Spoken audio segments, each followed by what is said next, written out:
Bonsoir, bonsoir, bonjour. C'est Congo News 24. Bande Konanga, comme toujours avant de commencer notre émission, nous disons merci à Dieu. Nous disons merci à nos chers abonnés et téléspectateurs qui nous suivent partout dans le monde entier et en RDC. Bande Konanga, soyez les bienvenus. À la une, Bande Korenio Mbosso et Fachi. Et Salamaki samedi, Oyo Bande Konanga. Apesi rapport à nyonso oeleki et puis tokoyoka 5 oyo bayambi maloba ya gouvernement été 2022 bakobanda ba programme d'élection. Et puis on va parler de la loi Tchani oyo message Olivier Kamitatu. Et puis on va parler de Martin Fayulu marche le 29 septembre. Alors tous à la connecter ba point ebele toko développer ensemble. Deuxième point, bandeko nanga et indi na beni bandeko plusieurs ADF chiwi toko division wandi toko yoka musalo basali après toko yoka message ya FARDC au Congolais boko yoka message en direct par le colonel Omeonga na chate razo pesa biso message ba Congolais boyoka oyo FARDC azo yebisa biso Naba diaspora, alors bande konanga tous à la connecter pour émission et à son boyoka message. Alors, toko développer ensemble. Alors, bande konanga émission na biso bandi. Boyebisa bande ko sokoza en ligne, na bande ko musuye sa ngoti to sanga ensemble, to sola masolo ya mboka po chaque jour ba nouveauté, makambo ebele, ozo sama na mboka ya politique, awa nde sika. O balobaka info ensemble vraie info. Alors bande konanga on va commencer d'abord la réunion ya Mbosso. Après tout le canal 5 et c'est loi Tchani et puis Martin Fayulu. Le président de l'Assemblée nationale Christophe Mbosso a été reçu ce samedi 18 septembre par le chef de l'État bande kubayamba ki na fachi na sorti na ye akutana kina ba media. D'après le président de l'Assemblée nationale, il est venu faire le rapport au chef de l'État du fonctionnement de la chambre basse du Parlement et lui présenter quelques préoccupations sans les citer exactement. Alors, ayako sola na fachi. J'en suis sûr au menu makambo pe ya présent seni balobaki yango. Bandeko Mbosso azo sala musala bazo travailler pour l'intérêt du pays. Batu bako sabino teke o voilà baye o basale pétition tolobaki anke pétition inutile. Pétition ngope basuki nango wapi. Do pétition anabake nango nulle part. Ba memi yango eloko mokote bandeko nanga. Alors Mbosso azo travailler la main dans la main na fachi.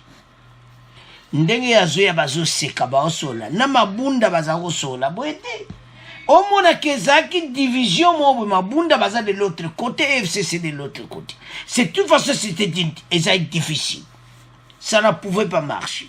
Moto nyonso après cette prédiction na été FCC cache bakokabo. Suka bakabonaki. Mais le tozo mon ensemble comment Mbosso azo sola na chef de l'État. Donc en famille ndeni tokotam samboka oyo. Bande ko ba Congolais tozo mona ke RDC makamba bien koya. Mais eza facilité. Ba blocage eza ko sakana ngote. Tozo ya kuna na deuxième point oyo bande ko FARDC apesi message na ba Congolais na diaspora. Bon comprendre que nzelo tozo kendi eza bien. Mais ba défi à sakana ngote. Mbosso à la sortie tamba siko sola. Alors qu'il y a chef de l'État makamnyo so ba osala mais avec quelques préoccupations, oyo asita ki on a médiaté. Je suis venu faire rapport au président de la République sur le fonctionnement de l'institution Assemblée nationale. Nous avons ouvert la session ordinaire et j'ai soumis au chef de l'État un certain nombre de préoccupations qui concernent l'Assemblée nationale. Étant donné que notre chef de l'État est aussi président en exercice de l'Union africaine, le Parlement congolais doit accompagner le chef de l'État dans l'exercice de son programme, a dit devant la presse Christophe Mbossou au sortir de l'entretien avec le président de la République. Abine ko pesa chef de l'État rapport nyonso ndenge zo fonctionner et puis le kola pe aza chef ya président de l'Union africaine rapport à pays na yemoko azwa pe. Alors bande ko le parlement bazo sa musala mais Mbosso aza pe na ba défi na ikuna ezana bato pe bazo bundisa ye mais toyibe que c'est impossible. Mais avant de continuer, toyoka extrait oyo, bon to continuer mission na biso. Bon excusez bandeko, avant même to le kana extrait wana, to l'into introduire extrait wana. Ezaya ECC na 5. Bandeko eza mawa. ECC 5, tozo yana loi chan. Parce que boyoka extrait wana, to mona to introduire d'abord. ECC 5 bazane esengo oyo peso kamo sabati bele ke pona 2022 gouvernement ko banda ko recruter na enrôlement ko bongisa makambo ya élection yango bazane esengo nango donc pona bango ezaka ke élection tina bazolobaki est-ce que la 5 les E6 mais ne comme makambo kaka ya politique.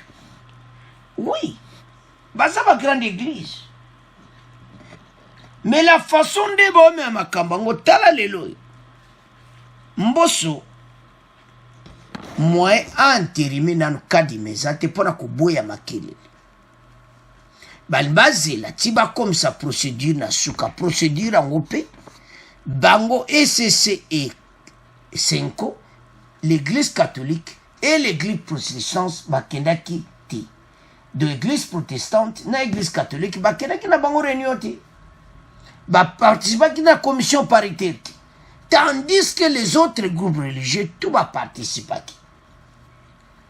Alors sima na bango il y a des tireurs, on va tirer ma veste, na simana bango, tout ça, na, soit les opposants et tout ça. Mais tant bon, on ça la bouille. Ma cantina moi, ils allaient que l'élection pour retarder glissement. Mais si on t'a que gouvernement en 2022, déjà va préparer ma camarade élection, si on va s'en laisser. Donc, tu comprends les bancs. Tu mets ton extrait. Bon, tu continues mission. Baepiskopo ya Katoliko 5 na ECC Ecclesia ya Missioni na Congo basangisi misala ya bango ya kokingila mapuna mipuna 2023 bapesimbola matari losako na kokana kobanda kokomisa baponi na mai 2022 bakambi ya biyamba bayokani kaka nanu te po etali motambwisi ya seli. Alors, bandeko na nga tolandi biso nyonso. Problème aseni na babongisi te mais bango bazo sepela nanu ke bayambi baloba oyo ke na 2022 bako préparer déjà makambo ya élection. Alors bango siko bakongo se préparer pour ba gouvernement annoncer que na 2022 na mai 2022 bako banda déjà ba enrôlement parce que ba osalango en même temps na recensement. Mais ba on va tanga ka recensement ta mukiti. Ba on va tanga ka élection.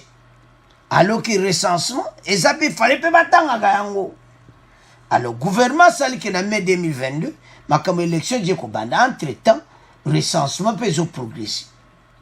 Parce que recensement ko sala une année donc na mai 2023 recensement si. Makambo nyonso si. Tout est bien préparé. Le gouvernement a un matériel pour le recensement. Kuna kuto za la l'aise. Et ça déjà priorité dans le gouvernement. Mais c'est l'église catholique et l'église protestante, on n'en parle même pas. Pour le bango, et ça c'est l'élection 2023. Pourquoi bandikebe bazotuna? Pourquoi bango kaka 2023? Bango bazana ba affaire na Union européenne. Bandiko tolanda très bien. Union européenne a pesaka 5 mbongo. L'église catholique mbongo pour batinda ba observateur na ba place élection. Alors, pour na kotinda 40 000 observateurs, ça coûte combien? Donc, bazoa rapena mbongo. Donc, on a même $100 000, mais 70, 70 $, 80 $. Pour il faut foutre batouana pour organiser bango départ de côte saka bango mbongo. D'une manière ou d'une autre. Mbongo wane utaka naba organisme ba ONG mindele o batalaka makaba élection. Alors, mbongo wana siko yango no mona ka 5 ans chaka pression na makaba élection. Ba ba atala pe ben terrain na bango ba se lare kokota na caisse. Bande ko ça clair. Tu comprends que en 2018 la 5 ans atinda ki combien? 40 000 observateurs l'église catholique. Maintenant, ce qu'on va salam ensemble, na SSC, ndeto la ligne extra-wana, ba sali réunion na mokas mikolo, ba sangana ki, ba uta na réunion na bango d'abord, ba sepel de gouvernement en 2022, abani ko se préparer.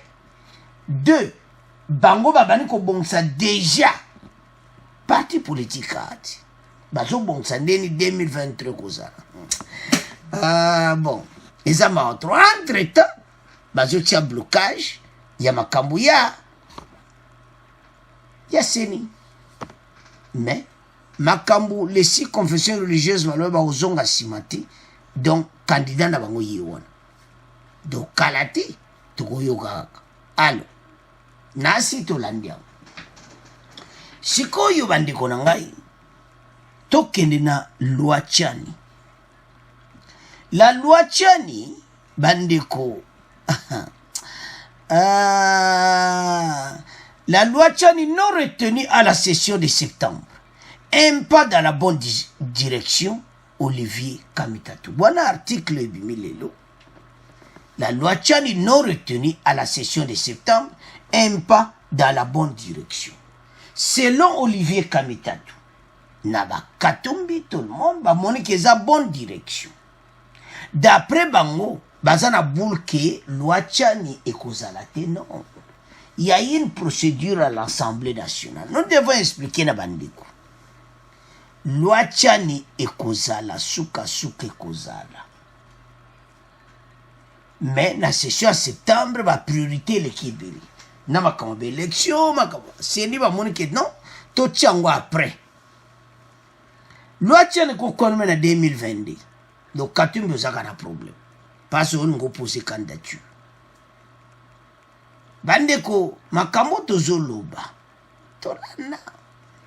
Et là, sérieux. Fachi ayebi. Ndeba solamboso. Ayebi ke bato yo tika bango ba poser ba candidature.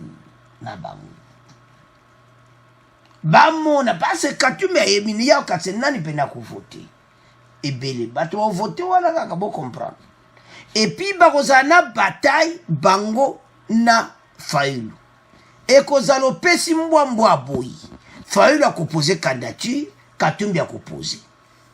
Et bango tout Lamuka. Lamuka el Katumbi, Lamuka el Fayulu.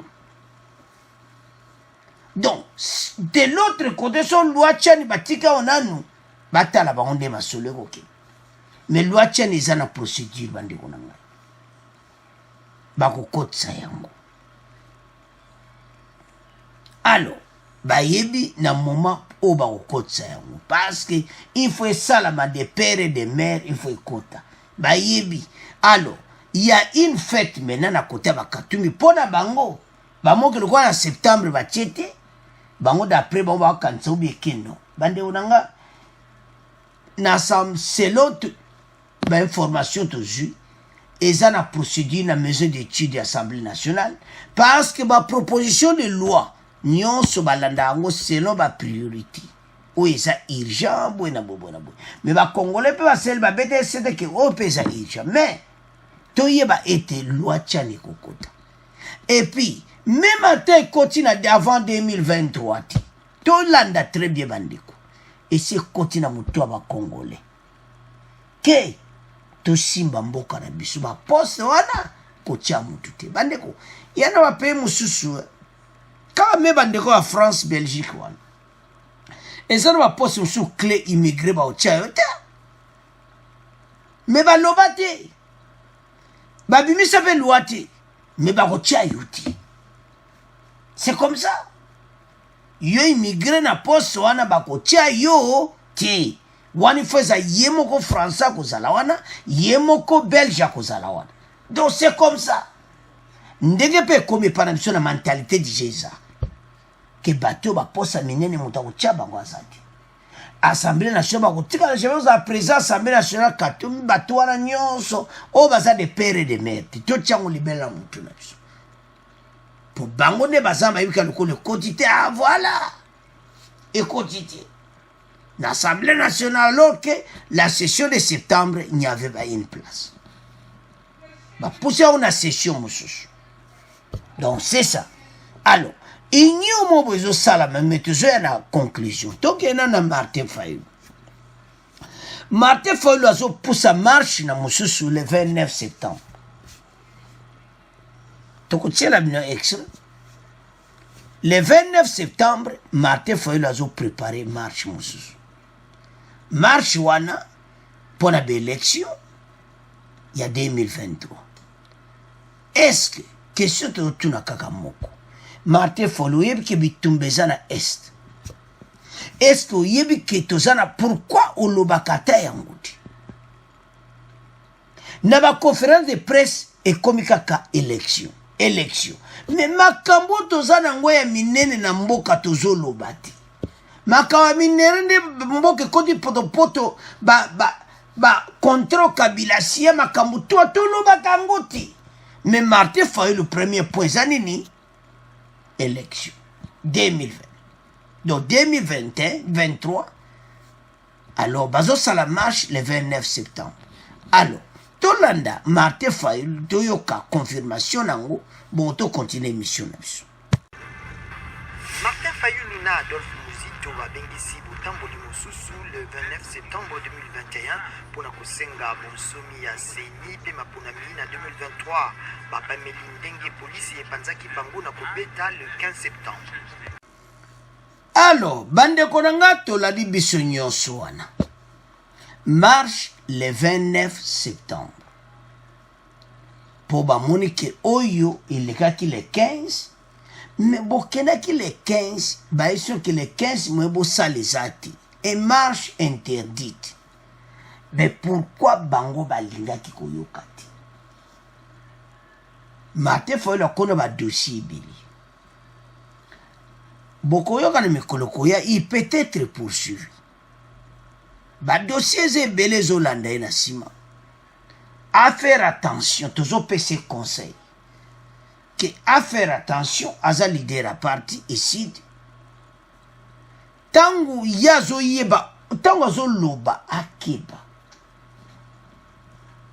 parce que il peut être poursuivi na makambo ebele et koko beb sa carrière politique naï la façon comportement ça conseil toujours pesa na bandi ko yesidi ba conseiller Fayulu la façon dont ils ont se comporté et que sa carrière politique naï. Et puis yem ta regretté, mon mususu ta regretté nango. Donc ce qui est grave, bandeko oyo nyonso baza sima naï. O toko benga ba collaborateurs ba travailler ensemble, ba meka ko tala dossier oyo. Parce que c'est très dangereux. Ba salama kasi nango la façon dont Martin Fayulu a se comporté, la façon dont Martin Fayulu a pesa ba message naï Donc ils ont senga vraiment que ma collaborateur il y a Martin Fayulu ma conseiller ma kambazo le beza qui côté il y a un ko bendele ba dernier des problèmes il peut être poursuivi na justice et tout ça et ça conseil ayeba oyazo sala ayeba oyazo lo c'est ça alors ce qu'on peut apporter un tout résumé en gros batu bazo sangana ensemble pour une mission bazwa ebonga ya Félix Tshisekedi na 2023 tango bazo sangana oyo nyonso bazo sala facha yebi nyonso atikeli bango liberté po bayebi ke bakende gauche bakende droite yende le garant de la nation yende mutakopesa kombo ekozala bodo le garant balinga te za bongo toyebi ke bazosepela te mutu nyonso aza na besoin bonga wana batika hypocrisie bazoya mpona baintérêt personnel eza baintérêt ya bakongolais te po so ezalaki baintérêt ya bakongolais mbele balobelaka nano ata makambo ya biloko ke gouvernement akiti biloko baopérateur économique bazosala zunguluke na kati ya bamarché ozomona mais on n'en parle même pas de ça donc makambo est important na pays on n'en parle pas kaka élection 2023 et surtout la Senko l'église catholique makambo so bakoloba te bolandi na extrait wana ke bawuti kosangana bazobongama mpona 2023 mpona nini baintérêt mbongo euta na ba ONG américaine na ONG européen mpona bango baza baobservateur na élection na RDC ONG wana ya Carter États-Unis bapesaka mbongo ONG Union européenne bapesaka mbongo mpo bango batinda baobservateur na baplace ya élection est-ce que vous comprenez donc basala pour les propres intérêts wala Senko l'église catholique lelo so $80,000 $70,000 écoute parce que tinda 40,000 observateurs nde batindaki na 2018 eza wa te alors mbongo ekota ozomona Katumbi toye siko kote Katumbi toye kote Fayulu donc bazowela baintérêt na bango bazwa baposte donc so otali bango tout les églises ECC Senko Katumbi Fayulu donc mutamuna baintérêt mais une place ya peuple eza wapi pourquoi tout le monde qui peut peuple parce qu'il n'en parle même pas de l'économie du pays il ne critique même pas l'économie l'état de siège on n'en parle même pas et en tant qu'opposant il faut balobakamakan pour l'économie en boka Covid-19 on n'en parle même pas donc kaka élection 2023 alors bandeko eza participer mawa tokomo tika ngona bino tokomo kena deuxième point alors bandeko nanga tokomi na point na biso ya mibale bandeko bokoyoka message oyo FARDC bapesi na diaspora à la diaspora et aux Congolais bandeko eza somme mais atoko division wande on va commencer d'abord avec Bendele Koyate FARDC sazo continuer ma solo Béni plusieurs ADF tués et 4 armes AK-47 récupérées à Mabouli bandeko FARDC sa osala mosala mais problème toza nango biso na biso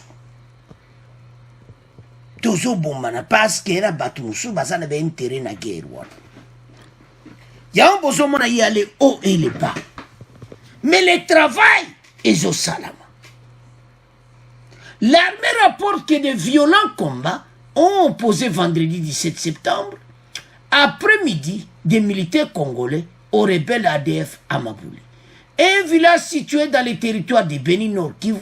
Selon le porte-parole des opérations Sokola 1, le capitaine Anthony Moshulai, plusieurs ADF ont été tués et 4 armes AK-47 ont été récupérées. parce que FARDC a comme un hélicoptère ils ont nyata biloko ils ont bois biloko pe alikolo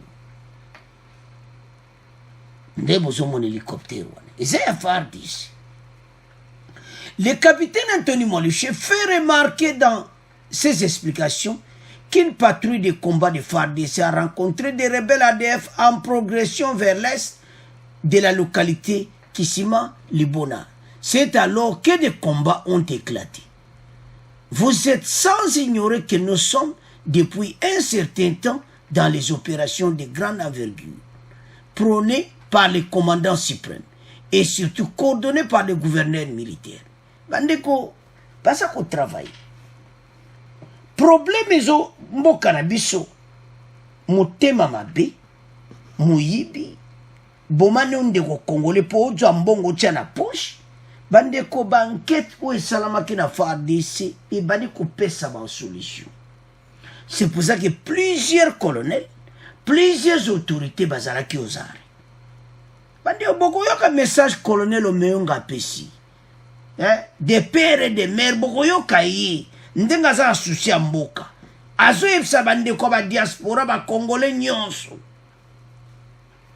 totelema mais tozoya na message na ye bandeko kato otala comment FARDC azo travailler ezosala pasi guerre esali 20 ans sikoyo pendant 2 ans faci kaka silisango oui ekoko salama. Mais par la grâce de Dieu, tu es bien aussi. Mais biche fallait tous à la cime, mais il y a les gens qui critiquent. Bazolo ba n'importe quoi. Depuis l'état de siège, nos troupes sont sur terrain en train de chercher tout groupe confondu, c'est-à-dire les ADF, et aussi leurs supplétifs, les Maïmaï.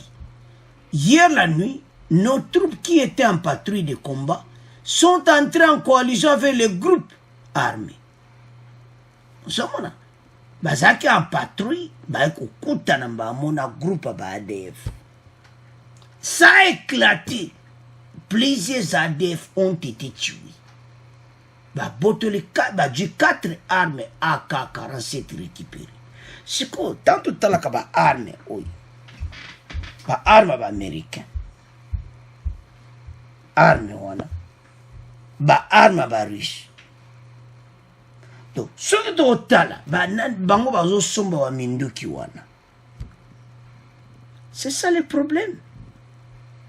Bandeko, tozana problème sérieux na mboka na biso. Oye biso zana mbongwa, batu nyoso bazo talelo. Biso e batozaka ba riche. RDC. Bozo mona. Mais richesse wana, moyen biso moto sango ya tepo. Bandoki ya Congo batelemi. Donc kozala na richesse mutu ayebaki ndako wana eza na mbongo ndako ne kozala toujours menacé. Tolinga te. Mais menace wana bandeko ya FARDC bali bakobundango bango moko te. Bakobundango na yo ndeko na nga congolais mais tokotiela bino message ezosala pasi ntango azopesa yango colonel Omeonga ntango azoloba na susi ya mboka. Mais toyoka nanu ye avant me tokende na Ituri epa wapi deuxième phase ezosalama toyoka colonel Omeonga bon to continuer mission na biso. Ça chauffe dans cette émission. Colonel Charles Euta Omeonga, administrateur ya territoire ya Beni, abandi ete na lisungi ya ba diaspora na bana banso ya mbotama École Congo Démocratique kimia ekokota omonyele wapi état de siège etiami na tata mokonzi wa ekolo. Pona état de lieu toza kosala awa toza ko associer mutu nyonso ya mboka oyo Congo akota. Ce n'est pas seulement lelo o Wicha o Bulongo o Lume, non. Eza Congo mobimba moto nyonso aya na makanisi na ye comme mokambi mboka zwaki mboka Congo a dédié yango epa ya Nzambe que désormais na déclarer ba déclaration nyonso basenga pona mboka na rendre nul sans effet puisque toute autorité vient de Dieu. Nzambe pe ayokaki.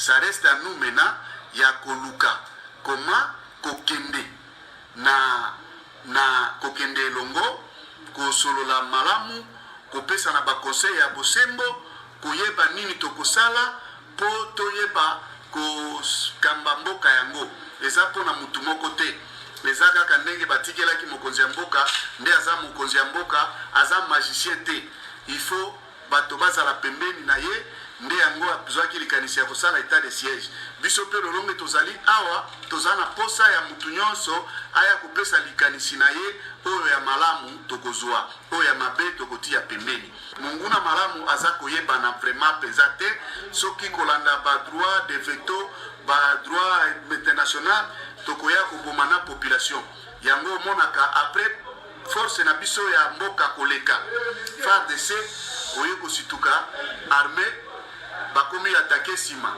zoka ennemi akotaki na kati ya population ye pe amemi mokumba lokola population zoka za population te nde yango tozosenga na mutu nyonso oyo akoyeba akozala na likanisi na ye akoyeba mboka ndenge ezotambola akozala na mwa mayele na ye moke aye tobakisi puiske oyo oyebi nga nayebi te oyo nga mpe nayebi moke yo mpe oyebi te mais soki tosangisi ekopesa mwa solution ya malamu yango wana toza kosenga na badiaspora comme congolais nyonso na bato nyonso baza na mboka na Lubumbashi na Kananga bisika nyonso batia mayele place moko basunga mokonzi ya mboka na makanisi aza na yango tout comme na badepute bango nyonso towela nde mboka ezala libéré kimia ekota na Beni towela eloko mosusu te société civile ngambo yango ezali se kokoba na kosenga na bakambi état de siège kosala makasi. Alors, bandeko nga tolandi wana colonel Omeunga apesi message na ba diaspora nyonso oyo zanango diaspora place ozali mayelo zanango benga FARDC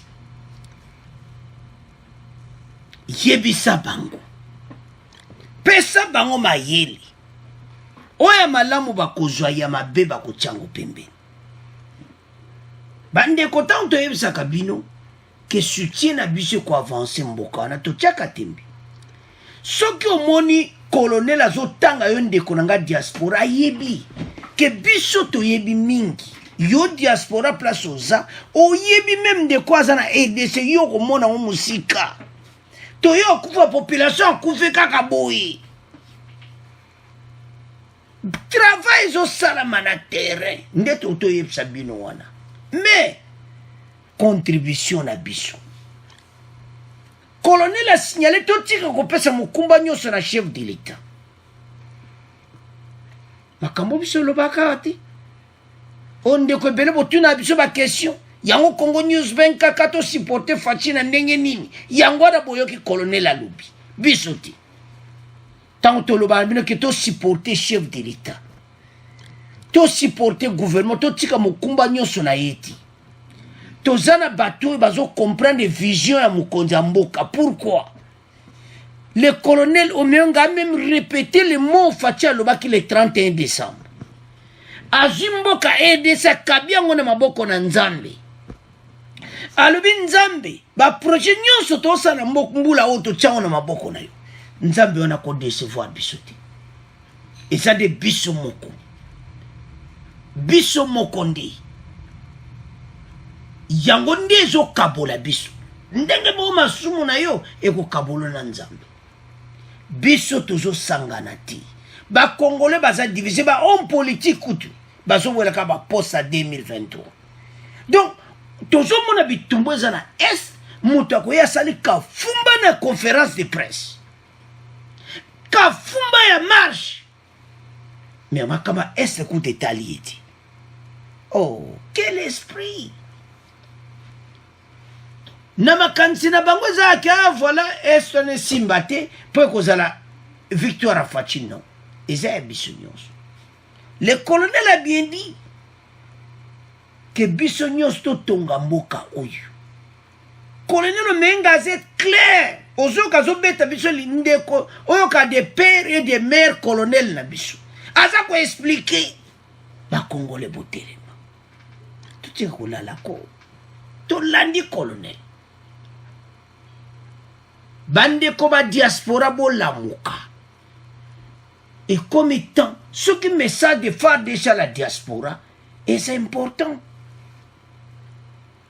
Yango ça va congolais que mboka na biso toza na nyonso yango toza menacé richesse toza nango to comprendre que yoza na eloko a bien bazolinga kaka yo moko bénéficier nango te o sepela te yoza na eloko nolinga babotolo yango mutu musu a rien nango biso te les pays voisins lelo Rwanda lelo comme kitoko bo pona biso ba richesse na biso bande ko sa même jalousie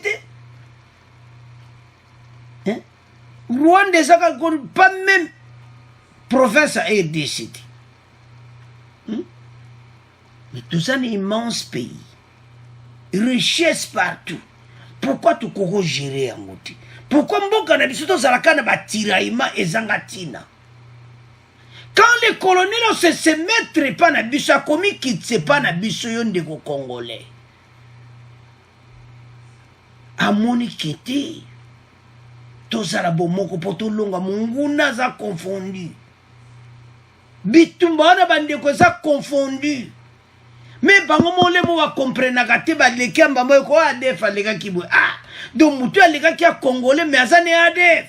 Siko bo comprendre. Bon comprendre passer na bango hein bon so mona ka voilà makamutu kitoko nzoka ndi kaka ndeko no mo Congola zote kambo bande ko ce pays oumeli pendant les 20 ans ba créer ba groupes armés bon comprendre depuis bango ba bande état de siège à peu près 300 groupes armés, 200 et quelques, je me souviens. Oh, bah si, bah, zong si, bah, mindouk. Mais bah, aussi la taille. Do Zamba wana, Beni, Ituri, Ezana Wokayaba. Bah, simba mindouk. Bande koza soni, Pemawa. Ngan biso nyoso ba Congolais. Boni to telemako. Pourquoi toujours comprendre ti? To comprendre pas oyo to wuti na epai to so kende pendant les 20 ans mutu mota za ko kipe biso mais lelo ba ko sala nini ils ne feront rien c'est la même chanson on va comme la biso yango to so ça va congolais que comme étant to telema to koza la buite parce que mboka oye wumeli batu batu yango ba bomi yango nyonso ancien gouvernement a pillé tout alors bota la souci oyo colonel wanazana les deux gouverneurs militaires de Zomona Bangwana gouverneur Ndima na Luboya bazana posa penake ebitumba nesile mais contribution en Ghana est importante. Le gouverneur annonce la deuxième phase des opérations de traque des groupes armés. Bah, comme la deuxième phase, bah, c'est la première phase, parce que DDRC, bah, c'est nommé Moutou, ou ya ko aider, bah, groupe armé, wana, ko aider bango. Tant bazo bimana samba. Ndé bozo mona bango, photo, bah, groupe armé, yango, wana. Bah, ça m'a kounde, bah, tenue militaire, penati, bah, la taka bilambande, ozo mona. Ben ba vina ba koma na zamba eloko netinda ba jeno ba kota zamba gouvernement ba makama kitoko ezala kiti zomona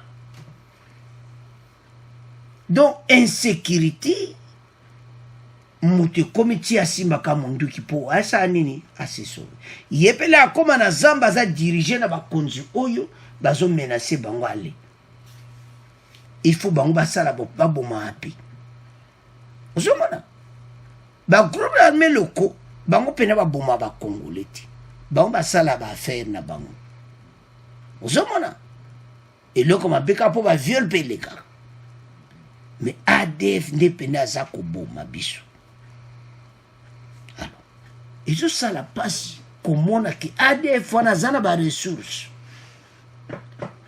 parce que aza kopesa ba mbongo makamebele bande ko travail zo sama na Nord Kivu na Ituri.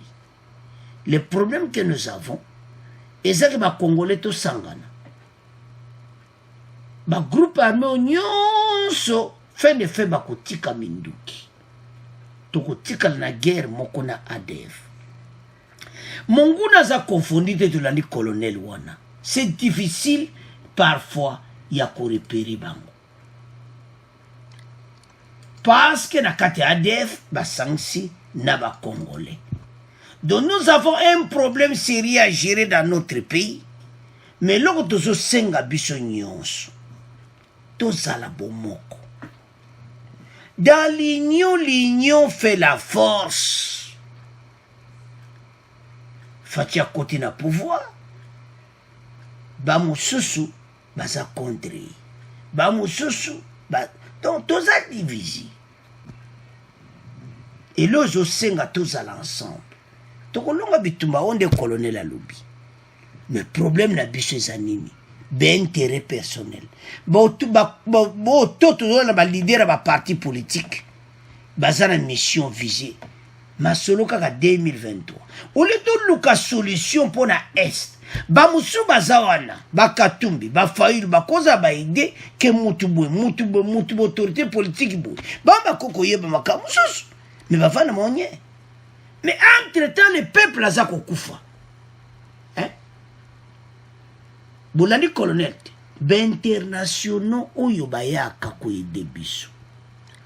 Mais tokotiaka na bango nyonso te biso moko totelema tobenga bango bino ba diaspora jwa téléphone benga FARDC yebisa bango posa na yo ba commentaire bokoma batangaka mais basengi bo bana kokomela bango directement message yele bino diaspora parce bango na EDC bazape bapese un peu message. Alors, bande kwa benyo bozolanda. Bo supporter bendele ekweyati. Oeza mboka na biso réussite à FARDC na état de siège eza réussite kaka afachite mais RDC mobimba. Mboka ekobonga. D'investisseurs bakoya misale komonana. Mais tant que tous en guerre, il y aura toujours des problèmes. Alors bande ko sali passe. C'est à ce point de comment clôturer mission à Bissou. Bon abonner massivement, bon partager. Au revoir, à la prochaine.